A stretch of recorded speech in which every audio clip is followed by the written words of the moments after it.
Hey, what's going on, everybody? This is D. Got a non-trailer reaction. It's really just me kind of talking a bit about a trailer that I just watched, and I didn't film a reaction for it.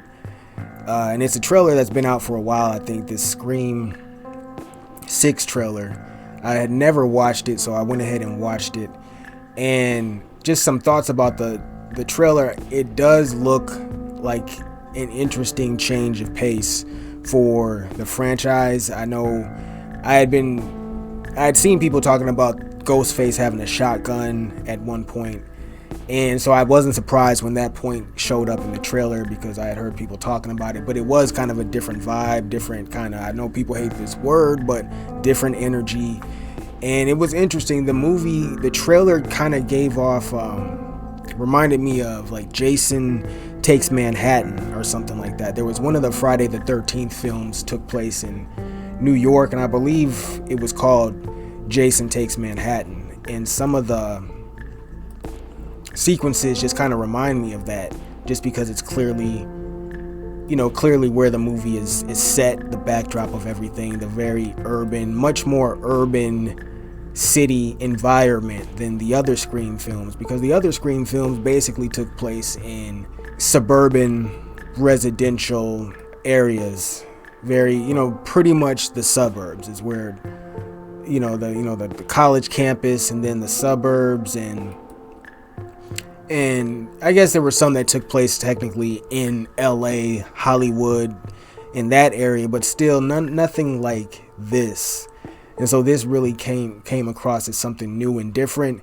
The Ghostface, or the I'm assuming it's going to be multiple people, as it usually is, portraying Ghostface in this, or pretending to be Ghostface in this. And it seems Ghostface as a character in this one seems to be more aggressive and a little bit more kind of straightforward and ruthless. Again, that could just be editing though.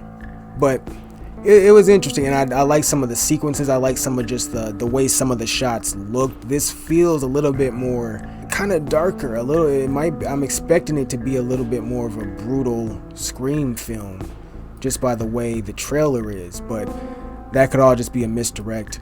Let's see here. This sequence that took place on the subway train, I thought, where everybody kind of had a costume on. Yeah, this sequence right here, where everybody has a costume on.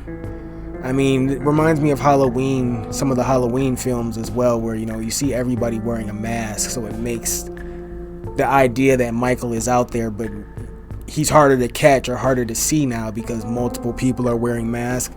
This kind of is the same effect. You're on an enclosed subway train, which is an automatic kind of like claustrophobic, confined area. If something breaks out, some type of threat or trouble breaks out, you have limited routes that you can take. So the threat is clear to everybody. It's an easily discernible, the discomfort is easily discernible. You know what I mean? It's a good horror setup, a horror scenario. Yeah, and so I thought that was interesting. I was gonna say creative, but then I talked about how they use the same kind of idea in Halloween. They use the same kind of idea in the Purge films, where everybody's wearing a mask, so you can never really be too clear who you can trust and who the real threat is. People that are the real threat blending in amongst other kind of quote unquote regular people that are just wearing masks as well. So very common kind of horror movie trope, but I like the way it looks in this trailer and in this scene. Like, this is a scene where I'm like, when it came up in the trailer, I was like, I want to see how this plays out. How do they get out of this? What's the catch, so to speak? So there's a few just interesting scenarios in this trailer where I'm like, I want to see how this plays out. So overall, this trailer did its job for me. It increased or gave me some level of interest in seeing this next Scream film, which I did review the last Scream movie. I think I did, and I don't remember what I said about it, and I don't really remember a lot about the movie itself, so I guess I'll just hold back on saying certain things. But I will say I'm more excited about watching this movie